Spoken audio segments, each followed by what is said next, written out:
नमस्कार विद्यार्थी मित्रांनो, जे विद्यार्थी सेट परीक्षा देण्यासाठी ज्यांचा सब्जेक्ट इकॉनॉमिक्सचा आहे, अर्थशास्त्राचा आहे, त्या विद्यार्थ्यांसाठी हा पेपर आजचा या व्हिडिओमध्ये हा पेपर सॉल्व्ह करणार आहोत. 100 मार्काचा पेपर आहे आणि हा 6 ते 7 पेज मध्ये मी बनवलेला आहे. तर यामधून कशा प्रकारचे प्रश्न येऊ शकतात परीक्षेला ते या पेपरवरून तुम्हाला समजून येणार आहे. तर पहा विद्यार्थी मित्रांनो, आता आपण पाहूया पेपरची रूपरेषा. बघा, पेपर क्रमांक 2 हा तुमचा 4 सिरीज मध्ये येणार आहे. आपण पाहणार आहे आजचा ए सिरीजचा. आता 4 सिरीज मध्ये ए, बी, सी आणि डी या 4 सिरीज मध्ये तुम्हाला पेपर येणार आहे. पेपर असणार तुमचं नाव, पेपरचं विषय म्हणजे इकॉनॉमिक्स अर्थशास्त्र. प्रश्न असणार आहे या पेपरला 100 प्रश्न. प्रत्येक प्रश्नाला 2 मार्क्स म्हणजे 200 मार्क्सचा 200 गुणांचा पेपर असणार आहे हा. आणि हा पेपर असणार आहे 2 तासासाठी. आणि या पेपरला येणारे जे 100 प्रश्न आहे आणि हे 100 प्रश्न तुम्ही जर सोडवले तर तुम्हाला अनिवार्य आहे, कारण यामध्ये निगेटिव्ह मार्किंग नाही या परीक्षेला. नो निगेटिव्ह मार्किंग म्हणजे निगेटिव्ह मार्किंग या परीक्षेला नाही. म्हणजे तुमचे जे प्रश्न जर चुकले तर तुम्हाला या प्रश्न पेपर मधले आलेले तुमचे जे बरोबर उत्तर ते मायनस होणार नाही.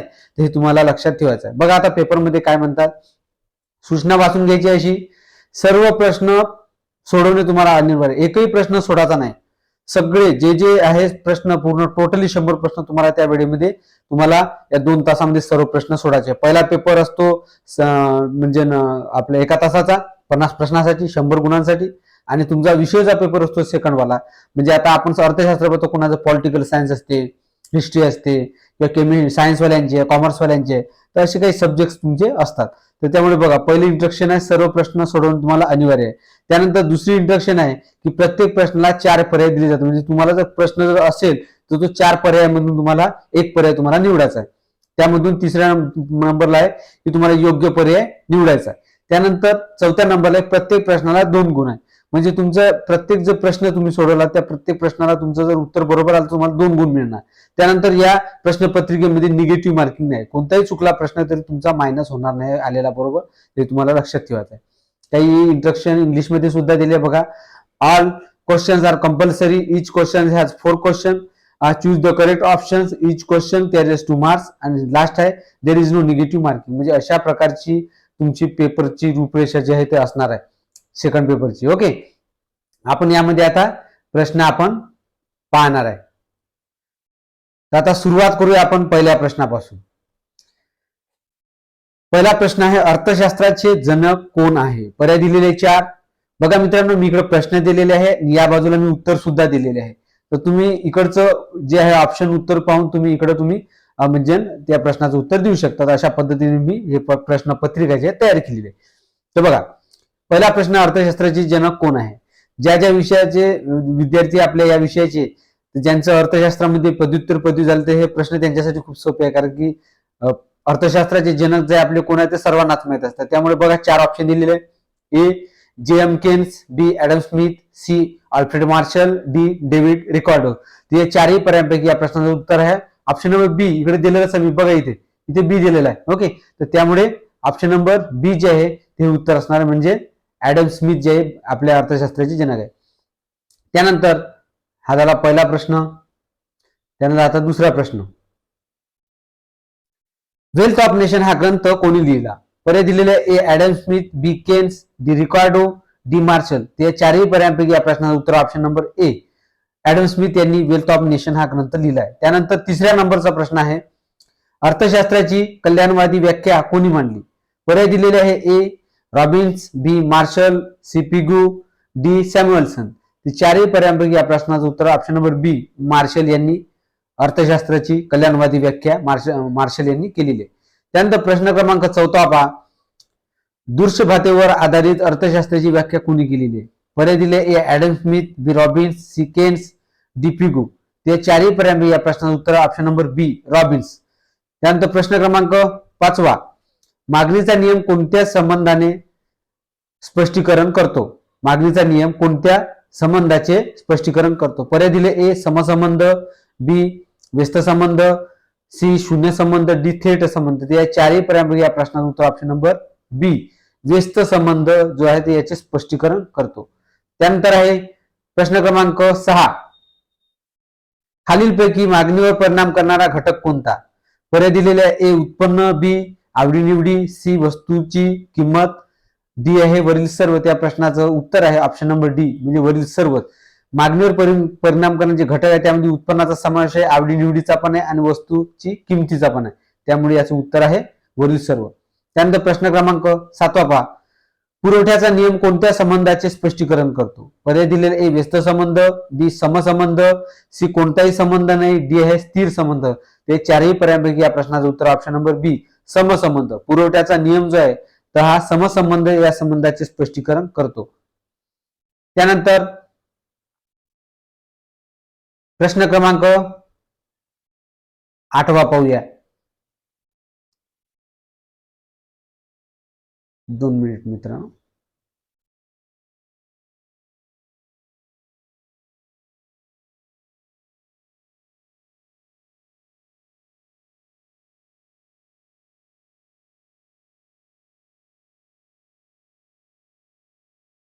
ओके, हा चला 8वा प्रश्न पाहूया बा. 8वा प्रश्न म्हणतो समतोल किंमत कधी निर्माण होते? तर बघा यासाठी पर्याय दिलेले आहे. मागणीपेक्षा पुरवठा जास्त, बी आहे ऑप्शनला पुरवठ्यापेक्षा मागणी जास्त, आणि सी आहे मागणी बरोबर पुरवठा, डी आहे ऑप्शनला किंमत 0 असते. ते चारही पर्यायांपैकी ऑप्शन नंबर आहे सी मागणी बरोबर पुरवठा. ओके. त्यानंतर प्रश्न क्रमांक 9 पहा. संधी खर्च ऑपॉर्च्युनिटी कॉस्ट संकल्पना कोणाशी संबंधित आहे? पर्याय दिलेले आहे. ए फ्रेडरिक व्हीवर, बिकेन्स, सी मार्शल, डी पिगू. या चारही पर्यायांपैकी या प्रश्नाचं उत्तर ऑप्शन नंबर ए फ्रेडरिक व्हीवर. प्रश्न क्रमांक 10 उपयुक्ततेचा हास नियम कोणी मांडला? उपयुक्ततेचा रास नियम, रास आहे. तर प्रश्न पर्याय दिलेले आहे. A Gossen, B Keynes, C Robbins, D Pigou. या चारही पर्यायांपैकी या प्रश्नाचं उत्तर ऑप्शन नंबर ए गॉसेन. त्यानंतर प्रश्न क्रमांक 11 उपभोक्त्याचा समतोल कोणत्या सिद्धांताशी संबंधित आहे?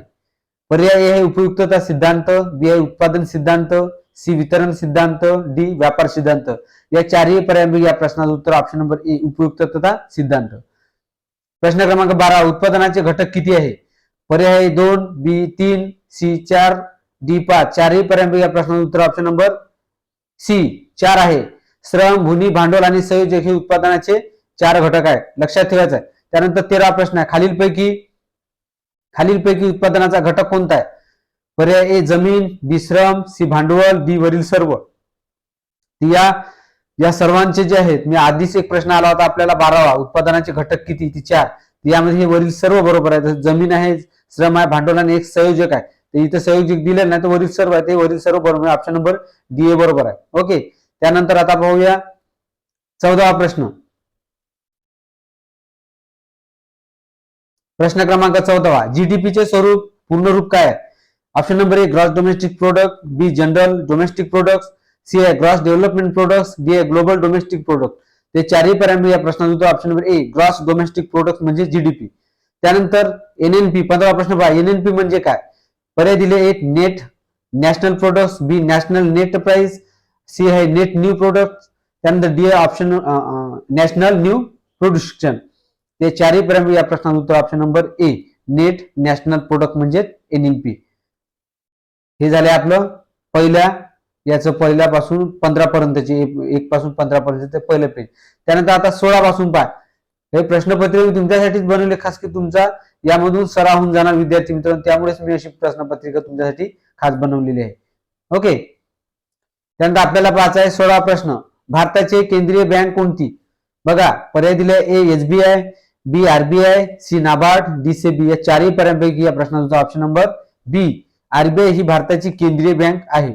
त्यानंतर प्रश्न क्रमांक 17 आरबीआय ची स्थापना कधी झाली? पर्याय दिलेले आहे 1935, बी 1947, सी 1950, डी 1969. या चारही पर्यायांपैकी या प्रश्नाचं उत्तर ऑप्शन नंबर ए 1935 रोजी आरबीआय या बँकेची स्थापना झालेली आहे.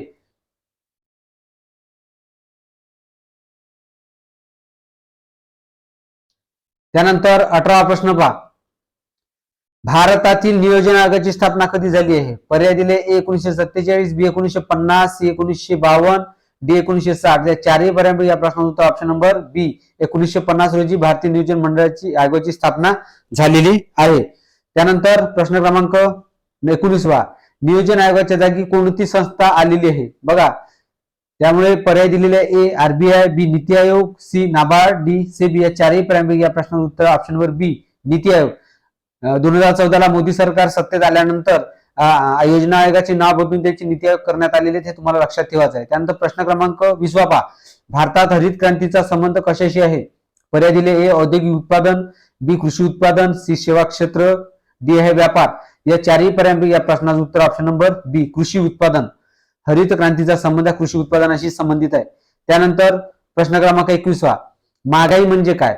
पर्याय दिलेले ए वस्तूच्या किमतीत सातत्याने वाढ, बी बेरोजगारीत वाढ, सी उत्पादनात घट, डी आहे निर्यातीत वाढ. त्या चारही पर्यायांपैकी या प्रश्नाचं उत्तर ऑप्शन नंबर ए वस्तूंच्या किमतीमध्ये सातत्याने वाढ म्हणजेच महागाई. त्यानंतर आहे प्रश्न क्रमांक 22वा, रेपो दर कोण ठरवते? तर बघा, ऑप्शन दिले ए केंद्र सरकार, B RBI, C SEBI, D आहे नाबार्ड. ते या चारही पर्यायांपैकी या प्रश्नाचं उत्तर ऑप्शन नंबर बी आरबीआय हे रेपो दर जे ठरवत असतात. ओके. त्यानंतर 23वा प्रश्न पहा. 23वा प्रश्न, भारतात वस्तू व सेवा कर जीएसटी कधी लागू झाली आहे? पर्याय दिलेले आहे 1 जुलै 2017, बी आहे 1 एप्रिल 2016, सी ऑप्शन आहे 15 ऑगस्ट 2017, डी आहे 26 जानेवारी 2018. या चारही पर्यायांपैकी या प्रश्नाचं उत्तर ऑप्शन नंबर ए 1 जुलै 2017 रोजी भारतात वस्तू सेवा कर जीएसटी लागू झालेली आहे. त्यानंतर प्रश्न क्रमांक 24वा, भारतातील वित्त आयोगाची नियुक्ती कोण करतो? पर्याय दिले ए पंतप्रधान, बी राष्ट्रपती, सी लोकसभा, डी आरबीआय. हे चारही पर्यायांपैकी या प्रश्नाचं उत्तर ऑप्शन नंबर बी राष्ट्रपती करत असतो. त्यानंतर प्रश्न क्रमांक 25वा पहा, भारतीय अर्थव्यवस्था मुख्यतः कोणत्या प्रकारची आहे? पर्याय दिलेले ए समाजवादी, बी भांडवलशाही, सी मिश्र अर्थव्यवस्था, डी साम्यवादी. या चारही पर्यायांपैकी या प्रश्नाचं उत्तर ऑप्शन नंबर सी मिश्र अर्थव्यवस्था आपल्या भारताची. त्यानंतर प्रश्न क्रमांक 26वा पहा, general theory of employment interest and money हा ग्रंथ कोणी लिहिलाय? पर्याय दिलेले A Adam Smith, B J M. Keynes, C Robbins and D Ricardo. या चारही पर्यायांपैकी या प्रश्नाचं उत्तर option number B J M. Keynes यांनी हा ग्रंथ लिहिलेला आहे. त्यानंतर प्रश्न क्रमांक 27वा पहा, भारताच्या राष्ट्रीय उत्पन्नाचा अंदाज कोणती संस्था तयार करते? पर्याय दिले आरबीआय, बी एनएसओ, सी सेबी, डी आहे नीती आयोग. ते चारही पर्यायांपैकी या प्रश्नाचं उत्तर आहे ऑप्शन नंबर बी एनएसओ, नॅशनल स्टॅटिस्टिकल ऑर्गनायझेशन. तर ही संस्था जी आहे ही आपल्या भारताच्या राष्ट्रीय उत्पन्नाचा अंदाज बांधत असते. ओके. त्यानंतर 28वा प्रश्न पहा,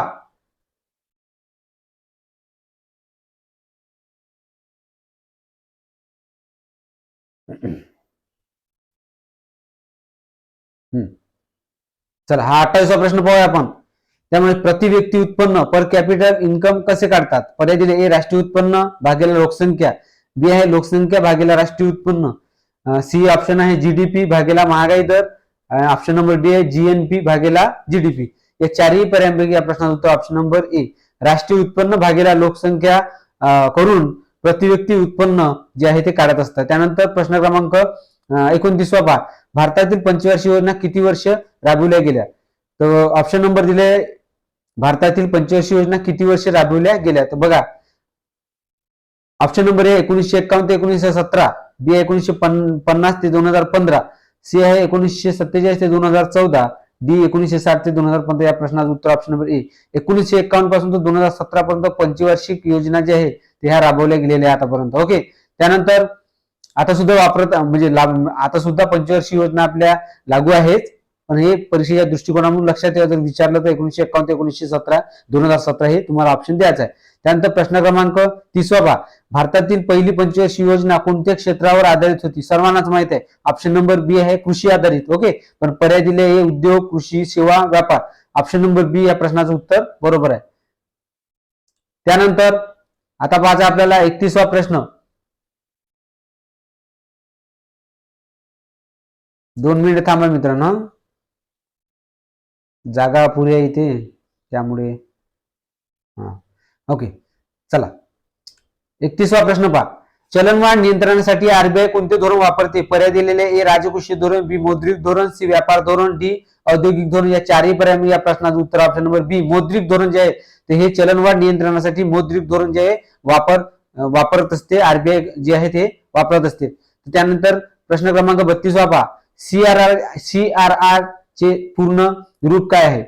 ऑप्शन नंबर ए आहे कॅश रिझर्व्ह रेशो, बी आहे क्रेडिट रिझर्व्ह रेशो, त्यानंतर सी आहे सेंट्रल रिझर्व्ह रेट, डी आहे कॅश रेट रिझर्व्ह. त्या पर्यायांपैकी ऑप्शन नंबर आहे उत्तर ए कॅश रिझर्व्ह रेशो जे आहे तर हा सीआरआर चे पूर्ण रूप आहे.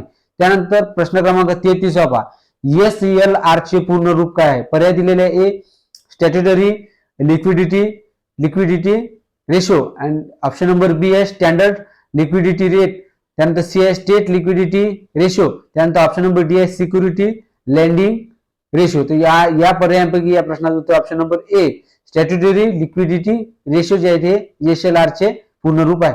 त्यानंतर प्रश्न क्रमांक 34 भारतातील बँकांचे राष्ट्रीयकरण प्रथम कधी झाले? पर्याय दिलेले आहे 1949, बी आहे 1969, सी 1975, डी आहे 1991. या चारही पर्यायांपैकी या प्रश्नाचं उत्तर ऑप्शन नंबर बी 1969 म्हणजे 14 बँकेचे राष्ट्रीयकरण झाले होते. त्यावेळेस इंदिरा गांधी यांचे सरकार होते, काँग्रेसचे सरकार होते, तुम्हाला लक्षात ठेवायचं आहे. ओके. त्यानंतर प्रश्न क्रमांक 35 पहा, भारतातील नवीन आर्थिक धोरण एलपीजी रिफॉर्म्स कधी सुरू झाले? पर्याय दिले 1985, बी 1991, सी 1995, डी 2000. तर या चारही पर्याय या प्रश्नाचं उत्तर ऑप्शन नंबर बी 1951 रोजी. त्यानंतर प्रश्न क्रमांक 36 एलपीजी मध्ये एल म्हणजे काय आहे? बघा ऑप्शन नंबर दिले A labour, B liberalisation, C आहे लेंडिंग, डी आहे लॉ. ते चारही पर्याय या प्रश्नाचं उत्तर ऑप्शन नंबर बी लिबरलायझेशन जे आहे ते हे एलपीजीच्या एलचे स्वरूप आहे. त्यानंतर प्रश्न क्रमांक 37 पहा, एलपीजी मधील पी म्हणजे काय? पर्याय दिलेले आहे प्रोडक्शन, बी आहे प्रायव्हेटायझेशन, सी आहे प्लॅनिंग, डी आहे प्राइसिंग. या चारही पर्याय या प्रश्नाचं उत्तर ऑप्शन नंबर बी प्रायव्हेटायझेशन जे आहे ते हे एलपीजीच्या पी चे स्वरूप आहे. त्यानंतर एलपीजी मधील जी म्हणजे काय आहे? हे जी चे स्वरूप आहे. तर बघा पर्याय दिले ग्रोथ, बी आहे globalisation, C governance, D goods. हे चारही पर्यायांपैकी या प्रश्नाचं उत्तर ऑप्शन नंबर बी ग्लोबलायझेशन जे आहे ते एलपीजीच्या जी चे स्वरूप आहे. त्यानंतर आहे प्रश्न क्रमांक 39 भारतातील नीती आयोग कधी स्थापन झाली? भारतातील नीती आयोग जे आहे कधी स्थापन झाली? पर्याय दिले 2014, बी 2015, सी 2016, डी 2017. चारही पर्यायांपैकी या प्रश्नाचं उत्तर ऑप्शन नंबर बी म्हणजे 2015 रोजी जे तर भारतामध्ये नीती आयोगाची स्थापना झालेली आहे. केंद्र सरकारमध्ये मोदी सरकार आलेलं आहे बीजेपीचं, त्यामुळे त्यांनी नीती आयोगाचे नामांतर करून नीती आयोगाचे नाव बदलून त्या ठिकाणी आपल्या नियोजन आयोगाचे नाव बदलून त्या ठिकाणी नीती आयोग करण्यात आलेले आहे. त्यानंतर प्रश्न क्रमांक आता पाहू आपण 40 पहा. 40 वित्त आयोगाची स्थापना संविधानाच्या कोणत्या कलमानुसार केली जाते? पर्याय दिलेले कलम 280, कलम 324, कलम 356, कलम 370. चारही पर्यायांपैकी या प्रश्नाचं उत्तर ऑप्शन नंबर ए 280 या कलमानुसार वित्त आयोगाची स्थापना ज्या संविधानामध्ये त्या कलमानुसार केली जाते. त्यानंतर प्रश्न क्रमांक 21 भारतात जीएसटी लागू झाल्याची तारीख कोणती आहे? लक्षात ठेवा, प्रश्न खूप महत्वाचे परीक्षेला येऊ शकतात. भारतात जीएसटी लागू झाल्याची तारीख कोणती? पर्याय दिलेले 1 जुलै 2017, ऑप्शन नंबर बी 1 एप्रिल 2017, सी आहे 15 ऑगस्ट 2017, डी आहे 26 जानेवारी 2018. या पर्यायांपैकी या प्रश्नाचं उत्तर ऑप्शन नंबर ए 1 जुलै 2017 रोजी भारतामध्ये जीएसटी लागू झालेली आहे. त्यानंतर प्रश्न क्रमांक 42 पहा, जीडीपी मध्ये कोणत्या क्षेत्रांचा समावेश होतो? जीडीपी मध्ये पर्याय दिले कृषी, बी उद्योग, सी सेवा, डी आहे वरील सर्व. त्या प्रश्नाचं उत्तर ऑप्शन नंबर डी वरील सर्व म्हणजे जीडीपी. आपल्या याच्यामध्ये जीडीपी मध्ये ग्रॉस डोमेस्टिक प्रोडक्ट मध्ये कृषीचा पण समावेश होतो, उद्योगाचा पण समावेश होतो आणि सेवाचा पण समावेश होतो. तीनही सेवांचा यामध्ये समावेश होत असतो. त्यानंतर प्रश्न क्रमांक 43 पहा, बेरोजगारीचे सर्वाधिक प्रमाण कोणत्या प्रकारात दिसते? पर्याय क्रमांक ए हंगामी बेरोजगारी, बी प्रचंड बेरोजगारी, सी खुली बेरोजगारी, डी तांत्रिक बेरोजगारी. या चारही पर्यायांपैकी या प्रश्नाचं उत्तर ऑप्शन नंबर बी प्रचंड बेरोजगारीमध्ये बेरोजगारीचे सर्वाधिक प्रमाण जे आहे ते दिसून येत असते. त्यानंतर 44 प्रश्न पहा, भारतातील सर्वात मोठे रोजगार क्षेत्र कोणते आहे? पर्याय दिले कृषी, बी उद्योग, सी सेवा, डी आयटी. या चारही पर्यायांपैकी या प्रश्नाचं ऑप्शन नंबर ए कृषी क्षेत्र.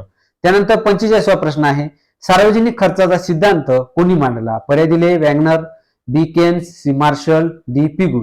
या चारही पर्याय या प्रश्नाचं उत्तर ऑप्शन नंबर ए वॅगनर यांनी सार्वजनिक खर्चाचा सिद्धांत मांडलेला आहे. 45चं हे दुसरं पेज झालेलं आपलं. त्यानंतर आपल्याला 46वा पेज बघा विद्यार्थी मित्रांनो. 46वा प्रश्न आता पाहणार आपण.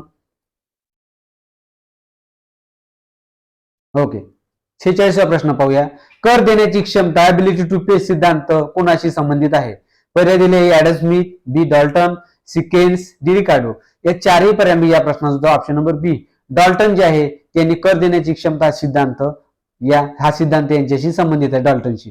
त्यानंतर प्रश्न क्रमांक 47वा, भारताचा अर्थसंकल्प कोण सादर करतो? पर्याय दिले पंतप्रधान, बी अर्थमंत्री, सी राष्ट्रपती, डी आरबीआय गव्हर्नर. या चारही पर्याय या प्रश्नाचं उत्तर ऑप्शन नंबर बी भारताचा अर्थसंकल्प हे अर्थमंत्री भारताचे मांडत असतात. त्यानंतर प्रश्न क्रमांक 48वा पहा, WTO चे मुख्यालय कुठे आहे? World Trade Organization. WTO म्हणजे वर्ल्ड ट्रेड ऑर्गनायझेशन. ओके, व्यापारी ही मोठी संघटना आहे, व्यापारी. त्यानंतर यासाठी पर्याय New York, B Geneva, C London, D Paris.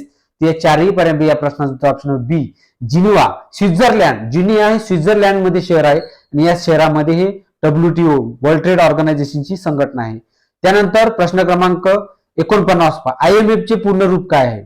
Option number आहे A International Monetary Fund, B Indian Monetary Fund, C International Market Fund, D आहे इंडियन मार्केट फेडरेशन. IMF आहे, IMF ची स्थापना 1945 रोजी झाली होती. वॉशिंग्टन DC अमेरिकेमध्ये एक शहर आहे, वॉशिंग्टन DC अमेरिकेची राजधानी आहे. या राजधानीच्या शहरामध्ये IMF ची स्थापना झालेली आहे आणि याचे आपल्याला IMF चे रूप सांगण्यासाठी ते प्रश्न दिलेला आहे. या प्रश्नाचं उत्तर ऑप्शन नंबर ए इंटरनॅशनल मॉनिटरी फंड जे आहे ते IMF चे रूप आहे. त्यानंतर प्रश्न क्रमांक 50 पहा. प्रश्न क्रमांक 50 जागतिक बँकेचे म्हणजेच वर्ल्ड बँकेचे मुख्यालय कुठे आहे? पर्याय दिलेले A Washington DC, B Geneva, C New York, D London. या चारही पर्याय या प्रश्नाचं उत्तर option number A Washington DC. IMF चे सुद्धा मुख्यालय वॉशिंग्टन DC या ठिकाणी आहे आणि जागतिक बँक वर्ल्ड बँकचे मुख्यालय सुद्धा वॉशिंग्टन DC म्हणजे अमेरिकेची राजधानी जी आहे ती या ठिकाणी आहे. त्यानंतर प्रश्न क्रमांक 51 पहा, भारतात उदारीकरण लिबरलायझेशन धोरण कोणत्या वर्षी सुरू झाले? पर्याय दिले 1985, बी 1991, सी 1995, डी आहे 2000. या चारही पर्याय या प्रश्नाचं उत्तर ऑप्शन नंबर बी 1991 रोजी भारतात उदारीकरण म्हणजे लिबरलायझेशन जे आहे जे या वर्षीपासून याचे धोरण सुरू करण्यात आलेले आहे. त्यानंतर प्रश्न क्रमांक 52 पाहता. प्रश्न क्रमांक 52 भारताच्या परकीय चलन साठ्याचे व्यवस्थापन कोण करते? भारताच्या परकीय साठ्याचे जे चलन आहे परकीय चलन त्या साठ्याचे व्यवस्थापन कोण करते? पर्याय दिले SEBI, B RBI, C NABARD, D SIDBI. या चारही पर्याय या प्रश्नाचं उत्तर ऑप्शन नंबर बी आरबीआय जे हे या साठ्याचे व्यवस्थापन करत असते. त्यानंतर प्रश्न क्रमांक 53 खालीलपैकी कोणता अप्रत्यक्ष कर आहे? पर्याय दिलेले आयकर, बी कॉर्पोरेशन कर, सी जीएसटी, डी संपत्ती कर. या चारही पर्याय या प्रश्नाचं उत्तर ऑप्शन नंबर सी जीएसटी. त्यानंतर प्रश्न क्रमांक 54 भारतातील सर्वात मोठा विकास बँक कोणती आहे? भारतातील सर्वात मोठी विकास बँक कोणती आहे? पर्याय दिले SBI, B NABARD, C SIDBI, D Exim Bank. या चारही पर्यायांपैकी या प्रश्नाचं उत्तर option number B NABARD. NABARD जे ही सर्वात मोठी विकास बँक आहे. या बँकेची स्थापना झाली होती 1982 रोजी. ते तुम्हाला लक्षात ठेवायचं 1982 मध्ये नाबार्ड या बँकेची स्थापना झालेली आहे. त्यानंतर प्रश्न क्रमांक 55 पहा मौद्रिक धोरण जे आहे मौद्रिक धोरण समिती MPC मध्ये एकूण किती सदस्य आहे मौद्रिक धोरण मध्ये समितीमध्ये? पर्याय दिलेले आहे A4, B5, C6, D7. या चारही पर्यायांपैकी या प्रश्नाचं उत्तर ऑप्शन नंबर सी 6 सदस्य असतात. त्यानंतर प्रश्न क्रमांक 56 महागाई मोजण्यासाठी खालीलपैकी कोणता निर्देशांक वापरला जातो? पर्याय दिले CPI, B WPI, C option number C आहे CPI आणि WPI आणि दोन्ही ऑप्शन नंबर डी आहे SDI. ते चारही पर्याय या प्रश्नाचं उत्तर ऑप्शन नंबर सी CPI आणि WPI हे दोन्ही जे आहेत हे निर्देशांक वापरत असतात महागाई मोजण्यासाठी. त्यानंतर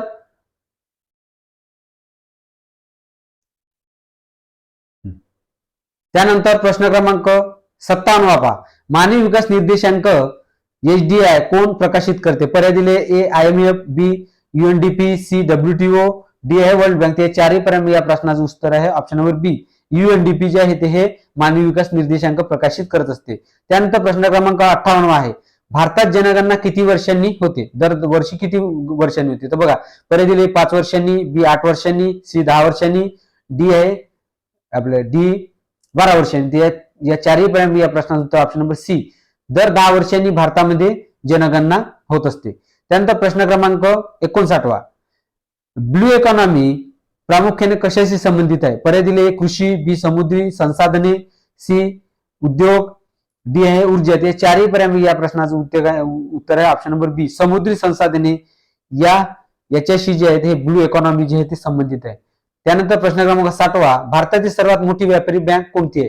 पर्याय दिले Punjab national bank, D state bank of India SBI, C आहे बँक ऑफ बडोदा आणि डी आहे कॅनरा बँक. ते चारही पर्याय या प्रश्नाचं option number B, state bank of India SBI ही भारतातील सर्वात मोठी व्यापारी बँक आहे. त्यानंतर प्रश्न क्रमांक 61 पहा विद्यार्थी मित्रांनो,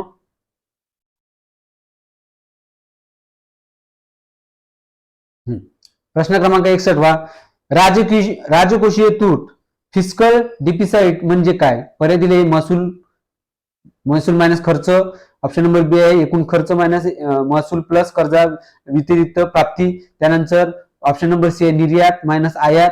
त्यानंतर GDP मायनस GNP. या प्रश्नाचं उत्तर ऑप्शन नंबर बी, एकूण खर्च मायनस महसूल प्लस कर्जा व्यतिरिक्त जे प्राप्त झालेली काही असते ते प्राप्ती पकडून महसूल प्लस आणि एकूण खर्च मायनस करून जो काढल्या जाते त्याला राजकोषीय तूट म्हटल्या जाते. त्यानंतर प्रश्न क्रमांक 62 बाबा, खालीलपैकी कोणता विकासाचा निर्देशक नाही? पर्याय दिले HDI, B PCI per capital income. त्यानंतर आहे option number D C GDP, D CPI. या चारही पर्यायांपैकी या प्रश्नाचं उत्तर ऑप्शन नंबर डी CPI जे आहे ते हे उत्तर आहे. त्यानंतर प्रश्न क्रमांक 63, भारतात सर्वाधिक लोकसंख्या कोणत्या क्षेत्रात कार्यरत आहे? पर्याय दिले ए उद्योग, बी सेवा, सी कृषी, डी खाणकाम. या चारही पर्याय या प्रश्नाचं उत्तर ऑप्शन नंबर सी कृषी. त्यानंतर प्रश्न क्रमांक 64, गरिबी हटाव हा नारा कोणी दिला होता? कोणत्या पंतप्रधानाने दिला होता गरिबी हटाव? पर्याय दिले जवाहरलाल नेहरू, बी इंदिरा गांधी, सी राजीव गांधी, डी अटल बिहारी वाजपेयी. या चारही पर्यायांपैकी या प्रश्नाचं उत्तर आहे ऑप्शन नंबर बी, इंदिरा गांधी यांनी गरिबी हटाव हा नारा दिला होता. त्यानंतर प्रश्न क्रमांक 65, मिश्र अर्थव्यवस्था म्हणजे काय? पर्याय दिले फक्त सरकारी मालकी, बी फक्त खाजगी मालकी, सी सरकारी व खाजगी क्षेत्रात समन्वय, डी आहे शेतीप्रधान अर्थव्यवस्था. या चारही पर्यायांपैकी या प्रश्नाचं उत्तर ऑप्शन नंबर सी, सरकारी प्लस खाजगी क्षेत्राचा जो समन्वय आहे त्यामधूनच ही मिश्र अर्थव्यवस्था उदयास आलेली आहे.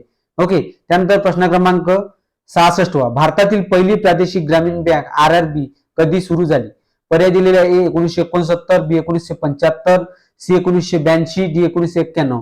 या चारही पर्यायांपैकी या प्रश्नाचं उत्तर ऑप्शन नंबर बी, 1975 मध्ये RRB ची स्थापना म्हणजे ग्रामीण बँक RRB जे सुरू झालेली आहे, पहिली भारतातील प्रादेशिक ग्रामीण बँक RRB 1975 वर्षी. त्यानंतर प्रश्न क्रमांक 67, नाबार्डची स्थापना कधी झाली? पर्याय दिले 1969, बी 1975, सी 1982, डी 1991. या चारही पर्यायांपैकी या प्रश्नाचं उत्तर ऑप्शन नंबर सी, 1982 रोजी नाबार्डची स्थापना झालेली आहे. त्यानंतर प्रश्न क्रमांक 68, भारतात डिजिटल इंडिया कार्यक्रम कधी सुरू झाला? पर्याय दिलेले आहे 2014, बी 2015, सी 2016, डी 2017. या चारही पर्यायांपैकी या प्रश्नाचं उत्तर ऑप्शन नंबर बी, 2015 मध्ये भारतात डिजिटल इंडिया हा कार्यक्रम सुरू झालेला आहे. त्यानंतर प्रश्न क्रमांक 69, खालीलपैकी कोणता WTOचा उद्देश आहे? काय म्हणजे कोणता WTOचा उद्देश आहे खालीलप्रमाणे? पर्याय दिले जागतिक व्यापाराला प्रोत्साहन देणे, बी युद्ध थांबवणे, सी हवामान बदल नियंत्रक, डी आहे लोकसंख्या नियंत्रण. या चारही पर्याय या प्रश्नाचं उत्तर ऑप्शन नंबर ए, जागतिक व्यापाराला प्रोत्साहन WTO वर्ल्ड ट्रेड ऑर्गनायझेशन व्यापाराशी संबंधित असणारी ही संस्था आहे. त्यानंतर प्रश्न क्रमांक 70, मानवी भांडवल ह्युमन कॅपिटल म्हणजे काय? पर्याय दिले ए यंत्रसामग्री, बी शिक्षण कौशल्य व आरोग्य, सी नैसर्गिक साधने, डी आर्थिक भांडवल. या चारही पर्यायांपैकी या प्रश्नाचं उत्तर आहे ऑप्शन नंबर बी, शिक्षण कौशल्य व आरोग्य. प्रश्न क्रमांक 71 हरित जीडीपी ग्रीन जीडीपी मध्ये कोणत्या घटकाचा विचार केला जातो? पर्याय दिले पर्यावरणीय हानी, बी लोकसंख्या, सी निर्यात, डी कर व महसूल. या चारही पर्यायांपैकी या प्रश्नाचं उत्तर ऑप्शन नंबर ए पर्यावरणीय हानी. त्यानंतर प्रश्न क्रमांक 72 भारताच्या अर्थव्यवस्थेत सेवा क्षेत्राचा जीडीपी मधील वाटा सर्वाधिक आहे. ते आपल्याला चूक आहे की बरोबर आहे हे या प्रश्नावरून सांगायचं आहे. त्या प्रश्नाचं उत्तर आहे ऑप्शन नंबर ए म्हणजे हे बरोबर आहे. भारताच्या अर्थव्यवस्थेत सेवा क्षेत्रात जीडीपी मधील सर्वाधिक वाटा आहे म्हणजे बरोबर आहे. त्यानंतर प्रश्न क्रमांक 73 इन्क्लुसिव्ह ग्रोथ म्हणजे काय? पर्याय दिले ए केवळ औद्योगिक विकास, बी सर्वसमावेशक विकास, सी आहे कृषी विकास, ऑप्शन नंबर डी आहे शहरी विकास. ते चारही पर्यायांपैकी या प्रश्नाचं उत्तर ऑप्शन नंबर बी सर्वसमावेशक विकास म्हणजे इन्क्लुसिव्ह ग्रोथ. त्यानंतर प्रश्न क्रमांक 74 मेक इन इंडिया अभियान कोणत्या वर्षी सुरू झाले? पर्याय दिले 2012, बी 2013, सी 2014, डी 2015. ते चारही पर्यायांपैकी या प्रश्नाचं उत्तर ऑप्शन नंबर सी 2014 पासून मेक इन इंडिया हे कार्यक्रम सुरू झाले. मोदी सरकार आले सत्तेमध्ये, बीजेपी सरकार आले त्यांनी मग मेक इन इंडिया हा कार्यक्रम जे आहे अभियान जे ते सुरू केले 2014 पासून. ओके, ते तुम्हाला लक्षात ठेवायचं आहे. त्यानंतर प्रश्न क्रमांक 75 पहा भारतात आर्थिक सर्वेक्षण इकॉनॉमिक सर्वे कोण सादर करते? पर्याय दिले आरबीआय, बी अर्थ मंत्रालय, सी नीती आयोग, डी वित्त आयोग. तर या चारही पर्यायांपैकी या प्रश्नाचं उत्तर ऑप्शन नंबर बी अर्थ मंत्रालय जे आर्थिक भारतात आर्थिक सर्वेक्षण अर्थ मंत्रालय जे आहे ते सादर करत असतात. त्यानंतर प्रश्न क्रमांक 76 पहा विद्यार्थी मित्रांनो. 76 भारताच्या अर्थव्यवस्थेत सेवा क्षेत्राचा सर्वाधिक वाटा कोणत्या घटकात दिसून येतो? पर्याय दिले रोजगार, C GDP, B CDP option number A रोजगार, बी आहे जीडीपी, सी निर्यात, डी आयात. या चारही पर्यायांपैकी या प्रश्नाचं उत्तर ऑप्शन नंबर बी जीडीपी. भारताच्या अर्थव्यवस्थेत सेवा क्षेत्राचा सर्वाधिक वाटा जो आहे जीडीपीचा आहे. त्यानंतर प्रश्न क्रमांक 77 गिफेन वस्तू म्हणजे हलक्या दर्जाच्या वस्तू असतात. तर गिफेन वस्तू गुड्स या कोणत्या प्रकारच्या असतात? तर बघा पर्याय दिले चैनीच्या वस्तू, बी कनिष्ठ वस्तू, सी सामान्य वस्तू, डी पूरक वस्तू. या चारही पर्याय या प्रश्नाचं उत्तर ऑप्शन नंबर बी कनिष्ठ वस्तू. त्यानंतर प्रश्न क्रमांक 78 इंडिफरन्स कर्व सिद्धांत कोणी मांडला? पर्याय दिले हिग्स अँड ॲलन, बी आहे Keynes, C Marshall, D Ricardo. या चारही पर्यायांपैकी या प्रश्नाचं उत्तर ऑप्शन नंबर ए हिग्स आणि ॲलन. त्यानंतर प्रश्न क्रमांक 79 खालीलपैकी कोणता उत्पादनाचा चल घटक व्हेरिएबल फॅक्टर आहे? पर्याय दिले ए जमीन, बी इमारत, सी श्रम, डी यंत्रसामग्री. या चारही पर्याय या प्रश्नाचं उत्तर ऑप्शन नंबर सी श्रम जे आहे ते हे उत्पादनाचा चल घटक आहे म्हणजे व्हेरिएबल फॅक्टर आहे. ते तुम्हाला लक्षात ठेवायचं आहे. त्यानंतर प्रश्न क्रमांक 80 अल्पकाळात शॉर्ट रन कोणता घटक स्थिर असतो? अल्पकाळामध्ये जे आहे तर शॉर्ट रन कोणता घटक स्थिर असतो? पर्याय दिले श्रम, बी कच्चा माल, डी भांडवल, डी वीज. या चारही पर्याय या प्रश्नाचं उत्तर ऑप्शन नंबर सी भांडवल. 81 प्रश्न आहे सीमांत उत्पादन मार्जिनल प्रोडक्ट म्हणजे काय? पर्याय दिले एकूण उत्पादन, बी आहे अतिरिक्त एका घटकामुळे वाढलेले उत्पादन, सी सरासरी उत्पादन, डी आहे निवड उत्पादन. या चारही पर्याय या प्रश्नाचं उत्तर ऑप्शन नंबर बी अतिरिक्त एका घटकामुळे वाढलेले उत्पादन. त्यानंतर प्रश्न क्रमांक 82 लॉ ऑफ व्हेरिएबल प्रॉपोर्शन्स हा नियम कोणाशी संबंधित आहे? पर्याय दिले उत्पादन सिद्धांत, बी उपभोग सिद्धांत, सी वितरण सिद्धांत, डी व्यापार सिद्धांत. या चारही पर्यायांपैकी या प्रश्नाचं उत्तर ऑप्शन नंबर ए उत्पादन सिद्धांत. त्यानंतर प्रश्न क्रमांक 83 पूर्ण स्पर्धेच्या बाजारात विक्रेत्यांची संख्या कशी असते? पूर्ण स्पर्धेच्या बाजारात पर्याय दिले 1, बी 2, सी काही, डी अनेक. या चारही पर्यायांपैकी या प्रश्नाचं ऑप्शन नंबर डी अनेक असतात. त्यानंतर प्रश्न क्रमांक 84 एकाधिकार मोनोपॉली बाजारात विक्रेता किती असतो? पर्याय दिले 1, बी 2, सी अनेक, डी असंख्य. या चारही पर्याय या प्रश्नाचं उत्तर ऑप्शन नंबर 1. त्यानंतर प्रश्न क्रमांक 85 प्राइस डिस्क्रिमिनेशन ही संकल्पना कोणाशी संबंधित आहे? पर्याय दिले पूर्ण स्पर्धा, बी एकाधिकार, सी मक्तेदारी स्पर्धा, डी अल्पाधिकार. या चारही पर्यायांपैकी या प्रश्नाचा ऑप्शन नंबर बी एकाधिकार. त्यानंतर 86 प्रश्न आहे भारतात शेती क्षेत्रासाठी पुनर्वित्त सुविधा मुख्यतः कोण देते? पर्याय दिले RBI, B NABARD, C SEBI, D SIDBI. या चारही पर्यायांपैकी या प्रश्नाचं उत्तर ऑप्शन नंबर बी नाबार्ड. त्यानंतर 87वा प्रश्न आहे, भारतातील सिक्युरिटी बाजाराचे नियमन कोण करते?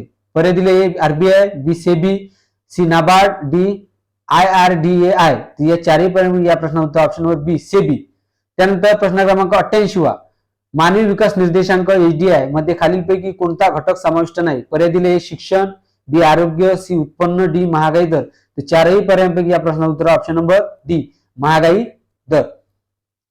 त्यानंतर 89वा प्रश्न आहे, सार्वजनिक वितरण प्रणाली PDCS चा मुख्य उद्देश काय? पर्याय दिले निर्यात वाढवणे, बी आवश्यक वस्तू कमी किमतीत उपलब्ध करणे, सी कर संकलन वाढवणे, डी उद्योगांना कर्ज देणे. या चारही पर्यायांपैकी या प्रश्नाचं उत्तर ऑप्शन नंबर बी आवश्यक वस्तू कमी किमतीत उपलब्ध करणे.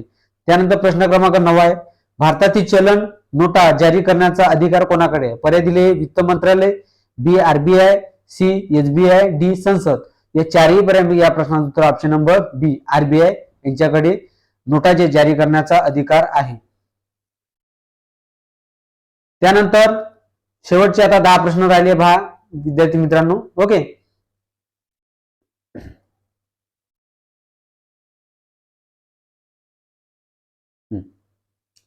एक्क्याण्णवा प्रश्न आहे, बँक दर बँक रेट जे आहे ते कोण निश्चित करते? पर्याय दिले केंद्र सरकार, B RBI, C SEBI, D NABARD. या चारही पर्यायांपैकी या प्रश्नाचं उत्तर ऑप्शन नंबर ए आरबीआय. त्यानंतर 92वा प्रश्न आहे, भारताच्या अर्थसंकल्पाला लोकसभेत काय म्हणतात? पर्याय दिले विनियोग विधेयक, बी वार्षिक आर्थिक विवरणपत्र, सी वित्त विधेयक, डी अर्थसंकल्पीय ठराव. या चारही पर्यायांपैकी या प्रश्नाचं उत्तर ऑप्शन नंबर बी वार्षिक आर्थिक विवरणपत्र. भारताच्या अर्थसंकल्पाला लोकसभेमध्ये वार्षिक आर्थिक विवरणपत्र म्हणतात.